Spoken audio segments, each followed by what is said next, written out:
So here we have the Audi A4 Avant on a 67 plate.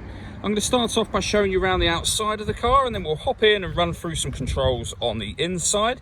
But from the outside, you can see it's a 5-door car with alloy wheels. Let's start off inside the boot and then work our way around the rest of the car from there. So the tailgate on this car will open electronically. You can do that by pressing the button on the key or the button on the tailgate itself. As we approach the back of the car, you'll see we have reversing sensors. Plenty of boot space as well, along with those 3 individually folding rear seats. Okay, so we're just going to work our way back round to the front of the car, and then we'll hop in and run through some controls on the inside. But now that we've done a full circle of it, you can see it's in excellent condition the whole way round. Just briefly before we climb in, I think as well we're seeing the interior from this exterior point of view. There's plenty to run through on the dashboard, so let's hop in and we'll do that right now. Okay, now that we're inside the car, we're going to start with the dials. On the left-hand side, we have the rev counter, and on the right-hand side, the speedometer. In the middle, you can see the total miles for the car, which are 25,105. Above that, we currently have a digital readout for the speedometer. You can change the information that's displayed there by using buttons on the steering wheel. We're on the driving data menu at the moment, so basically fuel economy information as well as that digital readout. But there are other menus available as well. So you have audio, as you can see, navigation, and then back round to the beginning again. If we back out to the steering wheel, the buttons I was using just a moment ago are here. Beneath that, we've got cruise control and speed limiter. And on the right-hand side, we have stereo controls and phone controls. The phone controls can only be used after such time as you paired the phone up. And that is done over on the screen in the center just here. Go down to the phone icon just there, and then you'd connect your phone as per the instructions on the screen.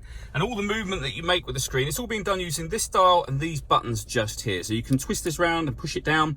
It acts kind of like a mouse for a laptop, for example. You can highlight your satellite navigation, for example.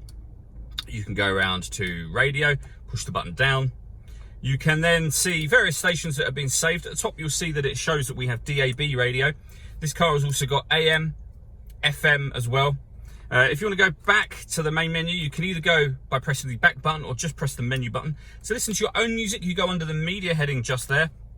There's plenty of ways to listen to it in this car. We've got SD memory card slot, USB input, auxiliary input, and you can stream your music wirelessly via Bluetooth audio as well. And then at the top there, we have a CD player, as you can see. Working our way down, we have the dual zone climate control. In fact, in this car, it's 3-zone because the rear passenger is able to control the temperature themselves. But you can control the passenger temperature, the driver temperature, the fan speed up and down. You can determine where the air is being distributed for each person individually. When you're happy with those settings, air conditioning is on at the moment, so you can put it on eco, you can turn it off altogether, or you can go back up to on. You can also put it in auto. The car will then take control of the fan speed and the direction of the air, and you can do that independently for the passenger, for the driver. You can turn those off just as easily as you turn them on. We've also got heated driver and passenger seats, both with 3 different heat settings each. Underneath that, starting from the left, these buttons here will change the driving setup for the car. So you can put it in comfort, auto, so it decides for itself, dynamic, or individual, which means you can customize it to be however you want it to be. Most of the time, you'd probably have it on auto. Next to that, you can turn off the stop and start. This car's designed to cut out when it's stationary in traffic to save you fuel. That system's now off. You can turn off traction control from there. The parking sensors from here. This button will turn off the screen, so you can see completely black.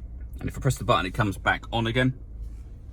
Under that, we have a 12-volt charging socket, USB input, the start and stop button for the engine, a 6-speed manual gearbox, and then an electronic handbrake just here. All that leaves me to say is thank you for taking the time to watch this video.